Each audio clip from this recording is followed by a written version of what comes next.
This is what happens when you go out with a team of bridesmaids that are not willing or, I would say, strong enough to take the plunge and make that big commitment. They're too scared. Fearlessness is what beat the US men's national team in their opening game in the Copa America Centenario. 2-0 they fell to Colombia. I've got plenty of thoughts on this. The first one's kind of summarised, right?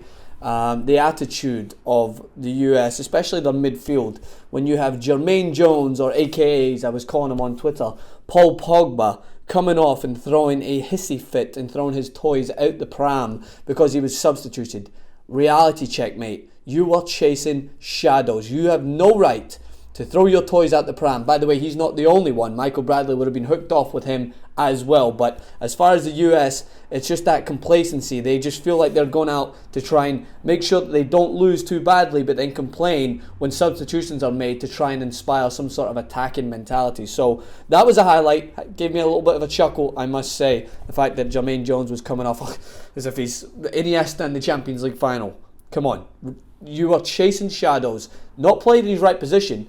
And by the way, whoever deemed Michael Bradley a world-class defensive midfielder, which US men's national correspondent Alexei Lalas did, I don't know what you're smoking, because he is by no means world-class. He's bearable at times, and he is, again, along with everyone else, bridesmaids. They're in there just to get the job done, but they're not the star player. They're not the person who's going to be all eyes are on them. And that's the same with Bedoya, the same with Bobby Wood, the same with Zardes, the same with, at times, Clint Dempsey, the same with Michael Bradley, Jermaine Jones. Far too many players in there just putting on the shirt to do the job, but not willing to actually be fearless, take on an opponent, and go out and do something. And that is the difference maker here, because by God, Colombia are not great. They are so beatable on the counter-attack. It is embarrassing to see Twitter and have people be like, Colombia are just a better team. Are you insane? This is not Colombia from 2014 World Cup. James goes off with a dislocated who knows what. But the first goal, Zapata gets across Cameron, who's just lazy in his defending. He says in a post-game interview that it was a pick and roll, basically, that you were played. No, you were just lazy in your marking, mate. Own up to that. Zapata opens the scoring, and then from that moment on, the USA aren't even that bad. But Colombia are not threatening at all either. They're tighter with the ball at their feet. They're a little bit more technically gifted. But by God, they're beatable. But the US just allowed them to get comfortable. Yeah, take 2 or 3 touches on the ball, no problem. Because this 4-3-3 just wasn't working. Zardes can't hold up. He can't hold his water. The ball's given to him and it's just bouncing off him. The best wall pass player for Colombia was Zardes in the first half of that game. But again, not everyone was specifically that bad that I can pinpoint them out, because they're all getting a job done for what people expect from the US men's national team. No one in there has the X factor until you bring on someone like Pulisic, who's not the be-all and end-all, by the way. The fact that you're relying on a 17-year-old to be the saviour and everyone is calling out for that substitution on Twitter is laughable, because he's 17, but he at least attacked. He at least took on someone. A little moment of pace was all that was needed. And that is what the problem is here, is that they're just playing it way too safe. Jurgen Klinsmann has to take some responsibility as well. So after that, you have a penalty kick situation. Zardes turns his back. As soon as you turn your back, your argument is redundant. As soon as you jump and you turn your back away from the ball, you have no argument, because your hands, you don't even know where your own hands are. You're turning your back. So they're pleading the case. Guys are arguing in the studio, and I do agree with Lalas on that one point, that it's right, that as soon as you turn your back, you can't argue that that's not a penalty kick. So James Rodriguez tucks it in the bottom corner, and it's game, set, match.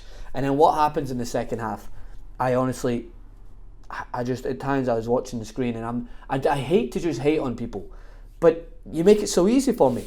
They play so deeper than the Pacific, dropping back as if they've got a 2-0 lead to protect. Just allowing Colombia, again, who are not that good, just to come onto them and give so much space to them, and give Cuadrado some space to make movements in behind. And by the way, he's got the best movement on the park. Cuadrado was by far Colombia's most efficient player. Baca should have made it 3 or 4. He struck the bar. But it was because they ended up playing so deep, and then all of a sudden you realise, if we actually take the game to Colombia and try to hit them at their own game, because they're not very good at defending the counter-attack either, we could actually get something out of it. But the only threat with the final product came from a set piece. Clint Dempsey's shot was turned away by Ospina. Some set pieces, maybe a header was apparently cleared off the line, and that was where the US's biggest threat came. But they made a couple of substitutions towards the end. Bringing on Susi to try and push forward a little bit. Again, a player that I wouldn't want to rely on, but taking off Jermaine Jones at least allowed for the midfield to push forward a little bit. Bedoya, Jones and Bradley could be as well just being the one player. Just in there, they're the plumber. They're coming in just to get the job done, fix the leak, but they're not going to make your house look really good, are they? No, they're just providing the framework, but you need to go on and sell that, baby. You need to go on, push forward.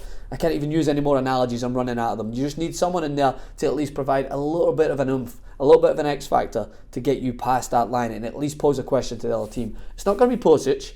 Zaldes has it in him, but again, he's playing safe. Bobby Wood just looked petrified to be in that US jersey. Didn't want to do anything other than take a touch and pass it. And Dempsey, I don't think is most efficient as a number 9. I'd rather see him sit back, but you don't have a star player up there. It's a bad day. I'm not even going to say it though. Josie Altidore, at least he's a body to play in the number 9 and allow Clint Dempsey to play a little bit better in the role that he thrives in that hole. But overall it wasn't encouraging, because it would be easy for me just to recap this game and be like, Colombia were the better team, but I'm not going to give you that easy option. I'm not going to follow suit with what a lot of analysts will do. They'll go to the option that the US just aren't that good and Colombia are just better.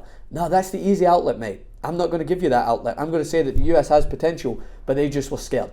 Fearlessness was the reason that Colombia won this game, and the US and Jurgen Klinsmann are licking their wounds once again in front of a 65,000 seated stadium, by the way. Not bad for a tournament that no one gives a shit about, according to Mike Francesa. So if you're watching, mate, take that one. Either way, make sure to let me know what you think in the comment section below. Be giving you Copa America recaps as and when I can. Me and Jason are going to the game, by the way. Whenever this goes up, I think it might be tonight. Brazil-Ecuador, so we'll bring you some coverage from there. Maybe there'll be a little bit more excitement in that game. James Rodriguez limped off, or shouldered off, because I think his shoulder popped out. It seems like the plague of this irrelevant tournament is hitting the big players. Suarez, Messi, Keylor Navas, and now James Rodriguez. Are we going to see the superstars take to the field? Who knows? Again, on Twitter, @Francis_Maxo. It's been a pleasure.